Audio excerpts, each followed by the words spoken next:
दोस्तों, आज मैं आपको ससुराल में नई बहू की तीज कहानी सुना रही हूँ। गौरी के पैदा होते ही उसकी माँ मर गई थी।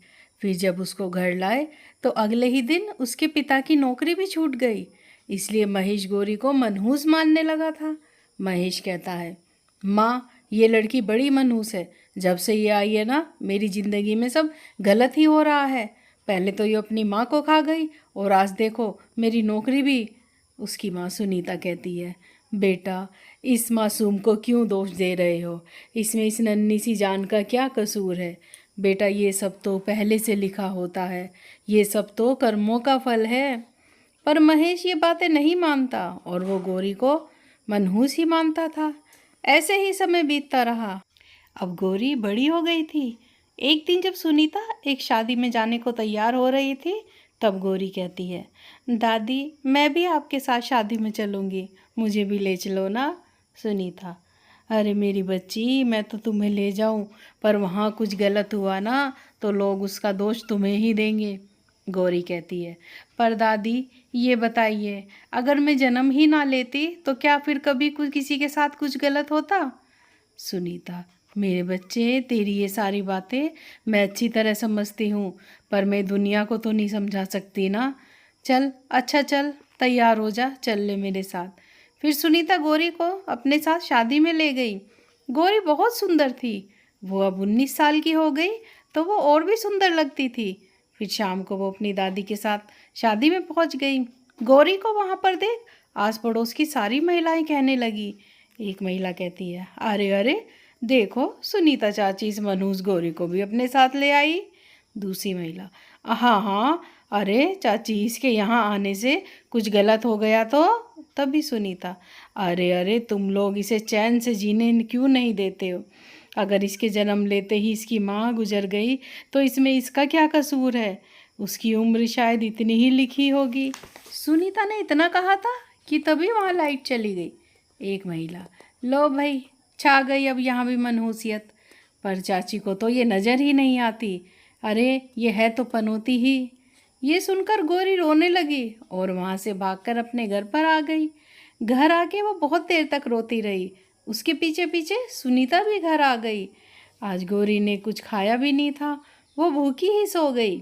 अगले ही दिन सुनीता उसके लिए मेथी के पराठे बनाए और उसको खाने को दिए।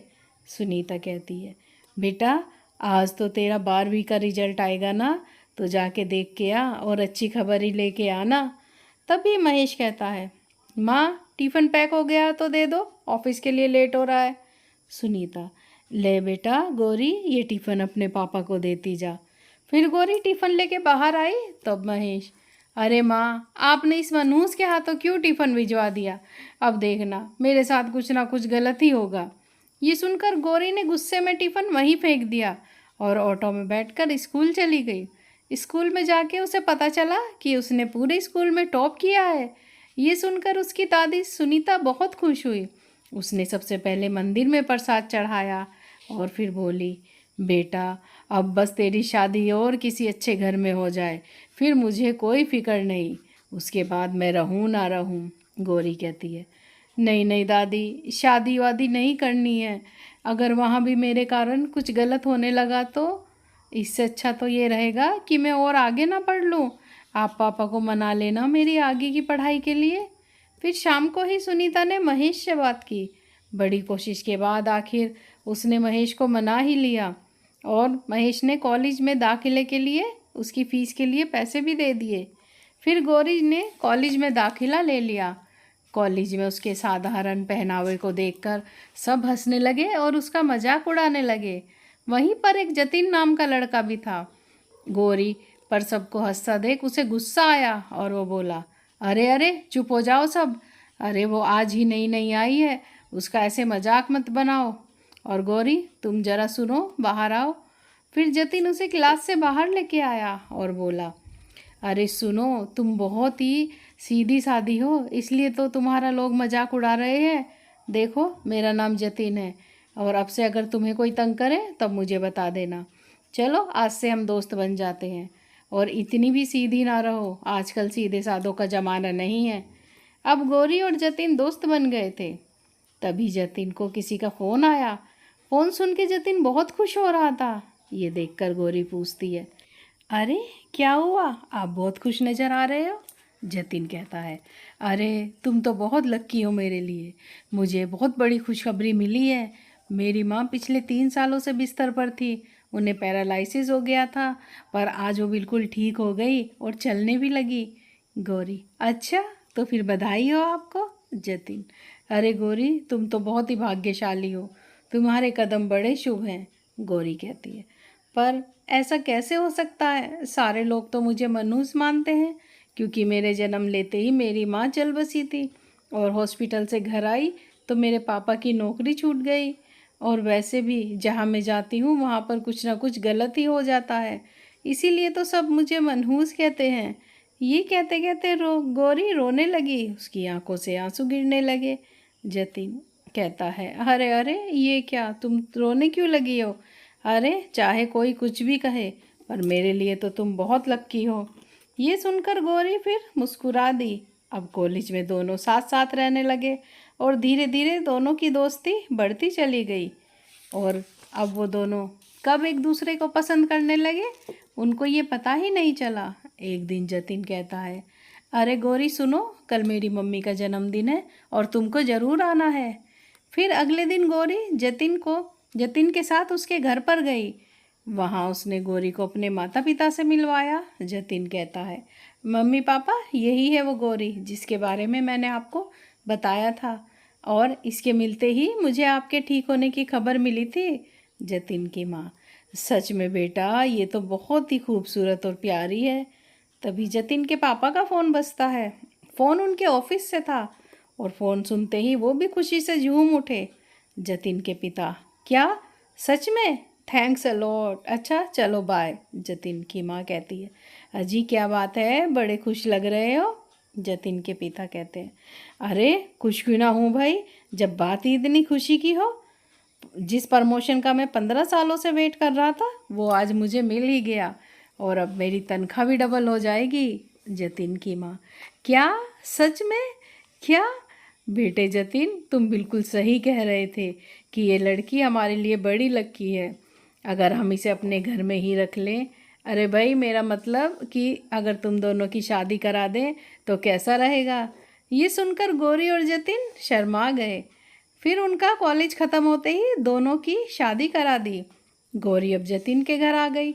उसके आते ही जतिन की भी एक बड़ी कंपनी में अच्छी जॉब लग गई। उधर गौरी ने भी घर संभाल लिया। वो घर के सारे काम अच्छी तरह से करती थी।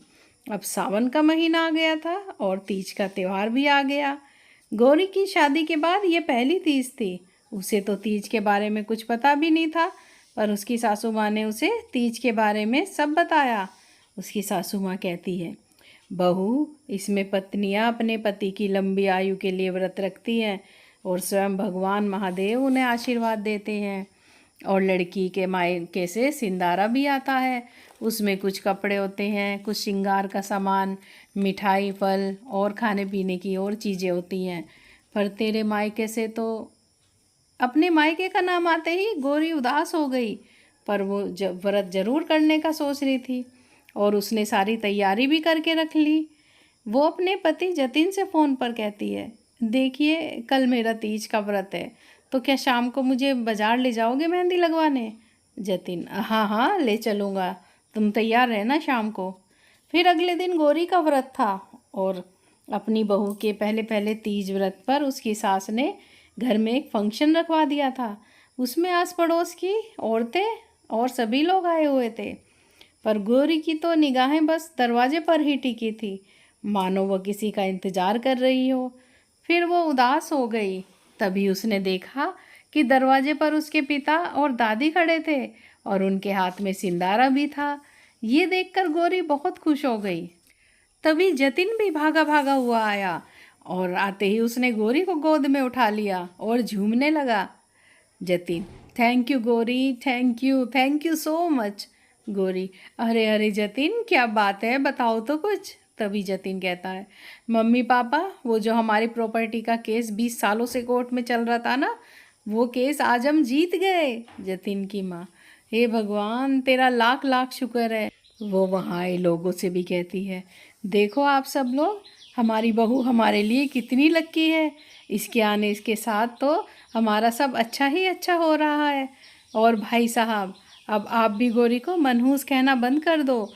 और ना जाने कितनी औरतें बच्चों को जन्म देते समय दम तोड़ देती हैं, तो इसमें भला गौरी का क्या कसूर। और बेटियां तो लक्ष्मी का रूप होती हैं, पनौती नहीं। तभी गौरी के पिता को भी अपनी गलती का एहसास होता है और वो अपनी बेटी से माफ़ी मांगते हैं। फिर उन्होंने पहली बार ज़िंदगी में अपनी बेटी को गले लगाया। आज गौरी बहुत खुश थी। एक तो तीज के दिन उसे सभी का आशीर्वाद मिल गया, दूसरा उसे अपने पिता का प्यार भी मिल गया, जिसके लिए वो बचपन से तरस रही थी। अब सब ठीक ठाक हो गया था, सब खुश रहने लगे थे। अब गौरी को कोई पनौती या मनहूस नहीं कहता था। दोस्तों, अगर आपको ये कहानी पसंद आई हो तो like, share, comments and subscribe ज़रूर करें। Thanks for watching.